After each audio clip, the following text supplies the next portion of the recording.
Bismillahirrahmanirrahim. Assalamualaikum warahmatullahi wabarakatuh. Perkenalkan, nama saya Ahmad Akbar, NIM 1931041160, kelas PJKRD, jurusan Pendidikan Jasmani, Kesehatan dan Rekreasi. Pada kesempatan kali ini, saya akan memaparkan mengenai landasan teori, kerangka berpikir, dan pengajuan hipotesis. A. Pengertian teori. Setelah masalah penelitian dirumuskan, maka langkah kedua dalam proses penelitian atau kuantitatif adalah mencari teori-teori, konsep-konsep dan generalisasi hasil penelitian yang dapat disajikan sebagai landasan teoritis untuk pelaksanaan penelitian. Landasan teori ini perlu ditegakkan agar penelitian itu mempunyai dasar yang kokoh dan bukan sekedar perbuatan coba-coba atau trial and error. Adanya landasan teoritis ini merupakan ciri bahwa penelitian itu merupakan cara ilmiah untuk mendapatkan data. Selanjutnya, Siti Rahayu Haditino 1999 menyatakan bahwa suatu teori akan memperoleh arti yang penting bila ia lebih banyak dapat melukiskan, menerangkan, dan meramalkan gejala yang ada. Mark 1960 dalam bukunya Siti Rahayu Haditino 1999 membedakan adanya 3 macam teori. Ketiga teori yang dimaksud ini berhubungan dengan data yang empiris. Dengan demikian, data dapat dibedakan antara lain. Yang pertama, teori yang deduktif, memberi keterangan yang dimulai dari suatu perkiraan atau pikiran spekulatif tertentu ke arah data yang akan diterangkan. Yang kedua, teori yang induktif adalah cara menerangkan dari data ke arah teori dalam bentuk ekstrim, titik pandang yang positivistik, inti dijumpai pada kaum behavioris. Yang ketiga, teori yang fungsional. Di sini tampak suatu interaksi pengaruh antara data dan perkiraan teoritis, yaitu data mempengaruhi pembentukan teori dan pembentukan teori kembali mempengaruhi data. Berdasarkan pandangan ini, dapat disimpulkan bahwa teori dapat dipandang sebagai berikut. Yang pertama, teori menunjuk pada sekelompok hukum yang tersusun secara logis. Hukum-hukum ini biasanya sifat hubungan yang deduktif. Suatu hukum menunjukkan suatu hubungan antara variabel-variabel empiris yang bersifat ajek dan dapat diramal sebelumnya.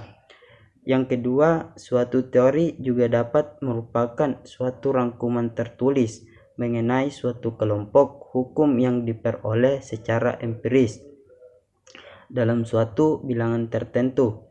Di sini orang mulai dari data yang diperoleh, dan dari data yang diperoleh itu datang suatu konsep yang teoritis atau induktif.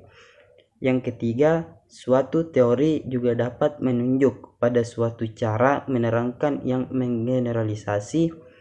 Di sini biasanya terdapat hubungan yang fungsional antara data dan pendapat yang teoritis.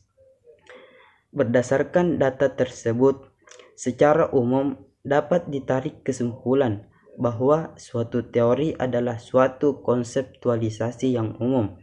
Konseptualisasi atau sistem pengertian ini diperoleh melalui jalan yang sistematis. Suatu teori harus dapat diuji kebenarannya. Bila tidak, dia bukan suatu teori. Teori semacam ini mempunyai dasar empiris. Suatu teori dapat memandang gejala yang dihadapi dari sudut yang berbeda. Misalnya, dapat dengan menerangkan, tetapi dapat pula dengan menganalisa dan menginterpretasi secara kritis. B. Tingkatan dan fokus teori. Yang pertama, tingkatan teori. mikro, meso, dan makro. Kedua, teori mikro tingkat kecil sepotong waktu, ruang, atau sejumlah orang. Konsep biasanya tidak terlalu abstrak. Yang ketiga, meso teori tingkat, upaya untuk menghubungkan tingkat makro dan mikro atau untuk beroperasi pada tingkat menengah. Yang keempat, tingkat makro teori, menyangkut pengoperasian agregat yang lebih besar seperti lembaga sosial, sistem seluruh budaya, dan seluruh masyarakat. Ia menggunakan konsep lebih yang abstrak. Yang kelima, fokus teori, teori substantif, teori dan resmi menengah, teori jangkauan. Yang keenam, teori substantif yang dikembangkan untuk area spesifik dari kepedulian sosial seperti geng menunggak, pemogokan, discourse, atau hubungan ras. Yang ketujuh, teori formal dikembangkan untuk daerah merek konseptual dalam teori umum seperti penyimpangan sosialisasi atau kekuasaan. Yang kedelapan, teori kisaran tengah sedikit lebih abstrak dari generalisasi empiris atau hipotesis tertentu. Teori kisaran menengah dapat formal atau substantif. Teori kisaran tengah terutama digunakan dalam sosiologi untuk membimbing penyelidikan empiris.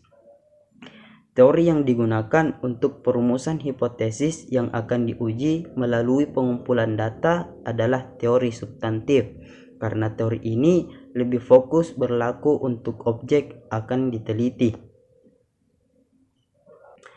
C. Kegunaan teori dalam penerimaan. Teori-teori pendidikan dapat dibagi menjadi teori umum pendidikan dan teori khusus pendidikan.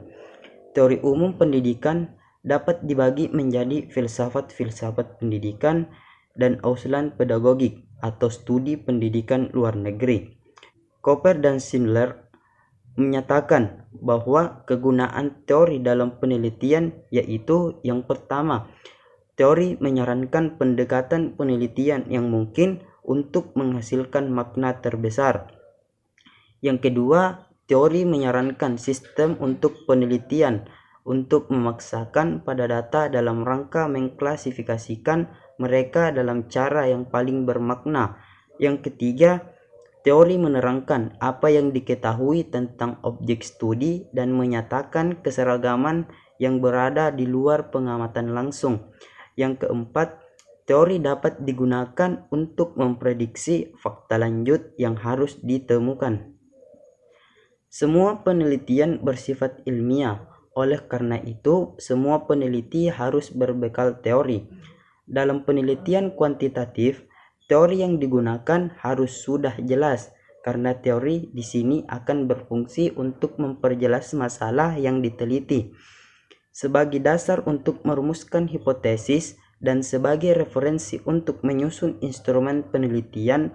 Oleh karena itu, landasan teori dalam proposal penelitian kuantitatif harus sudah jelas teori apa yang akan dipakai. Pohon teori-teori sangat luas dan dapat disusun ke dalam pohon teori-teori pendidikan. Dapat tersusun dalam bentuk pohon ilmu pendidikan. Akar dari ilmu pendidikan dikembangkan dari ilmu tingkah laku, biologi, fisiologi, psikologi, sosiologi, antropologi, ekonomi. Selain itu, juga dikembangkan dari pengalaman empiris, praktik pendidikan sekolah dan luar sekolah, cita-cita hidup, agama, hukum, konstitusi, sejarah, dan adat istiadat juga digunakan sebagai dasar untuk mengembangkan ilmu pendidikan. Dalam penelitian kuantitatif, teori yang digunakan harus sudah jelas, karena teori ini sebagai dasar untuk merumuskan hipotesis dan sebagai referensi untuk menyusun instrumen penelitian.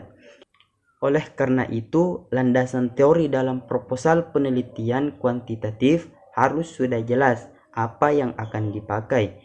Teori digunakan untuk memperjelas dan mempertajam ruang lingkup atau konstruk variabel yang akan diteliti. Untuk merumuskan hipotesis dan menyusun instrumen penelitian, karena pada dasarnya Hipotesis itu merupakan pernyataan yang bersifat prediktif untuk mencandra dan membahas hasil penelitian sehingga selanjutnya digunakan untuk memberikan saran dalam upaya pemecahan masalah. D. Deskripsi teori. Deskripsi teori dalam suatu penelitian merupakan uraian sistematis tentang teori dan hasil-hasil penelitian yang relevan dengan variabel yang diteliti. Berapa jumlah kelompok teori yang perlu dikemukakan atau dideskripsikan akan tergantung pada luasnya permasalahan dan secara teknis tergantung pada jumlah variabel yang diteliti. Bila dalam suatu penelitian terdapat 3 variabel independen dan 1 dependen, maka kelompok teori yang perlu dideskripsikan ada 4 kelompok teori, yaitu kelompok teori yang berkenaan dengan 3 variabel independen dan 1 dependen.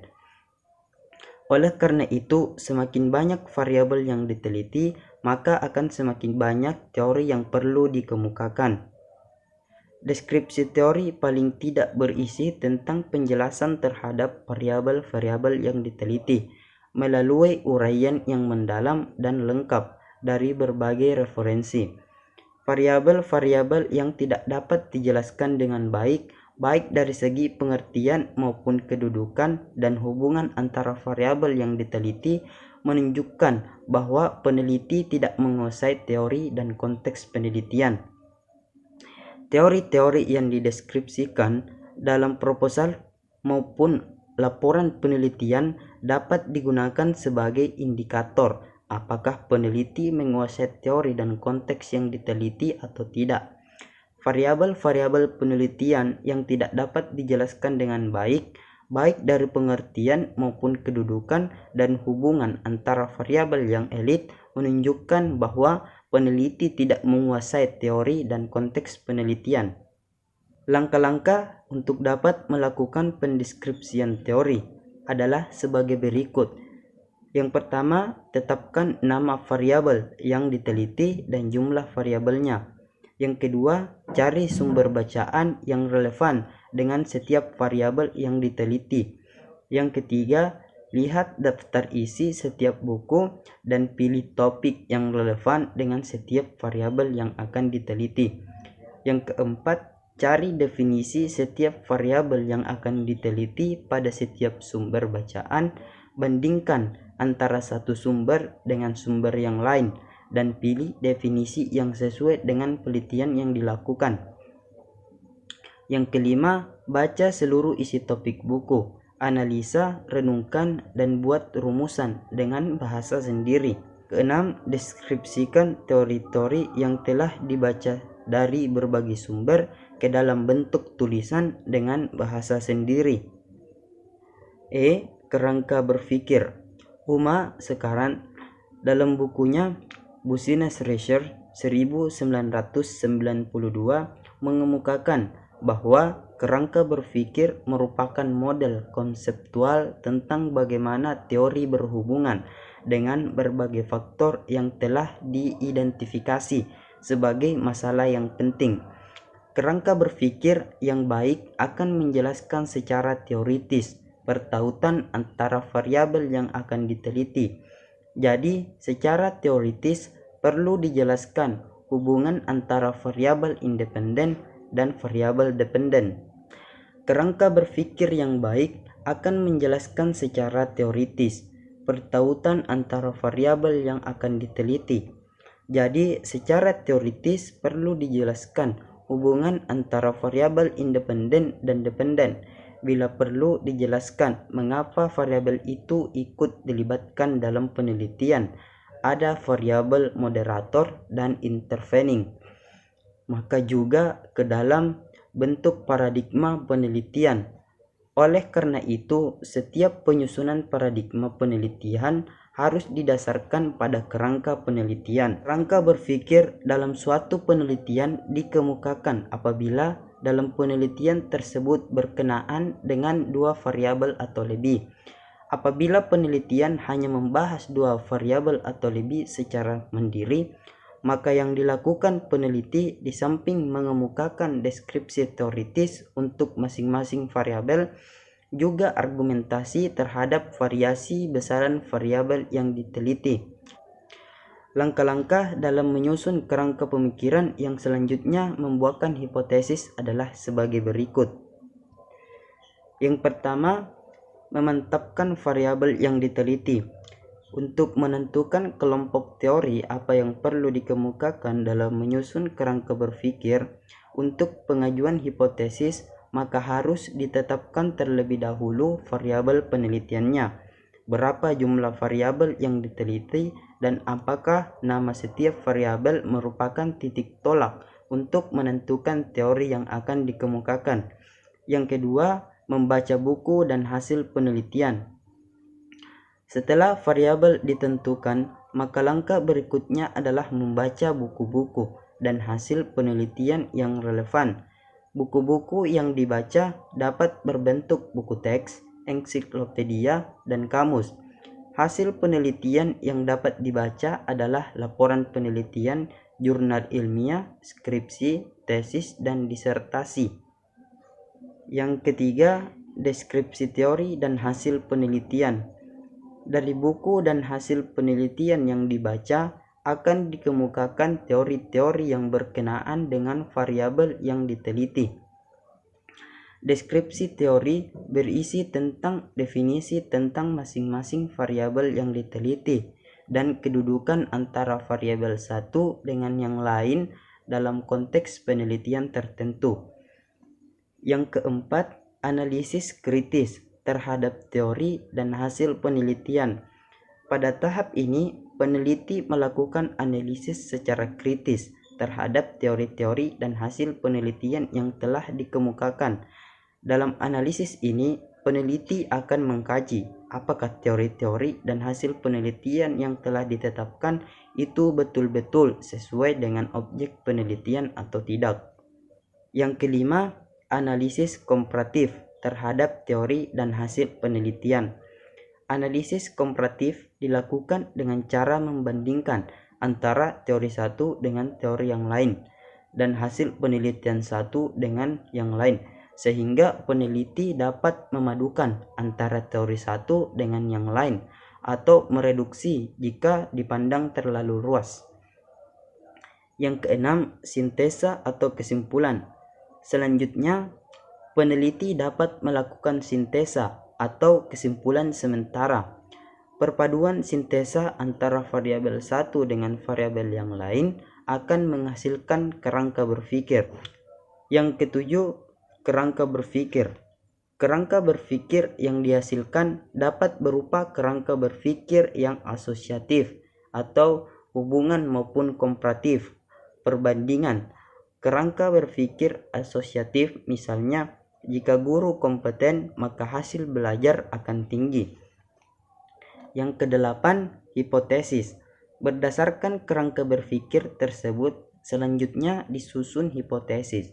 Bila kerangka berpikir berbunyi, jika guru kompeten maka hasil belajar akan tinggi, maka hipotesisnya berbunyi ada hubungannya yang positif dan signifikan antara kompetensi guru dengan hasil belajar. Selanjutnya, UMA sekarang 1992 mengemukakan bahwa kerangka berpikir yang baik memuat hal-hal sebagai berikut. Yang pertama, variabel-variabel yang akan diteliti harus dijelaskan.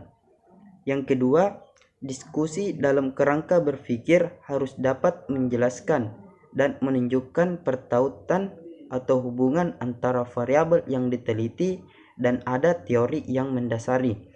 Yang ketiga, diskusi juga harus menunjukkan dan menjelaskan apakah hubungan antara variabel itu positif atau negatif, berbentuk simetris, kausal atau interaktif, timbal balik.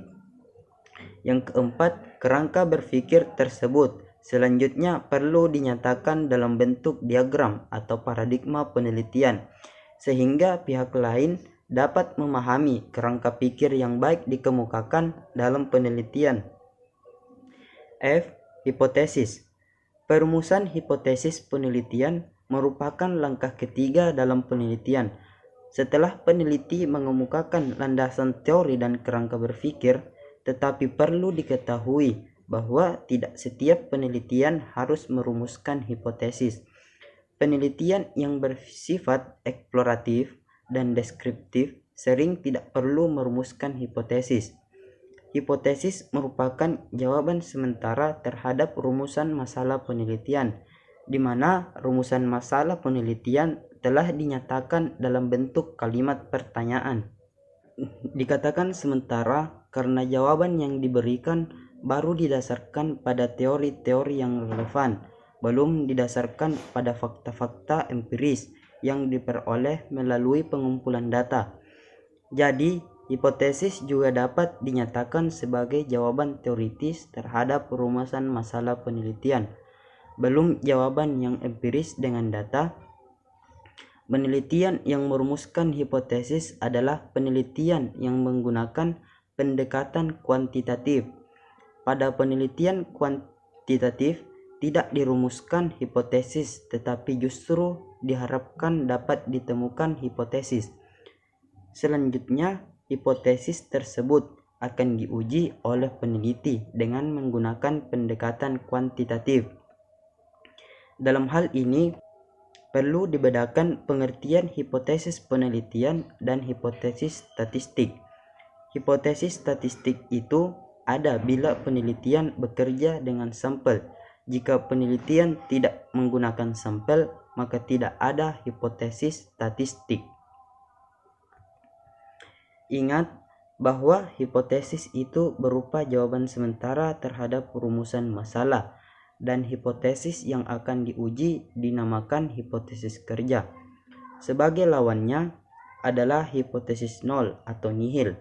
Hipotesis kerja disusun berdasarkan teori yang dipandang handal, sedangkan hipotesis nol dirumuskan karena teori yang digunakan masih diragukan kehandalannya. Hipotesis kerja dinyatakan dalam kalimat positif dan hipotesis nol dinyatakan dalam kalimat negatif.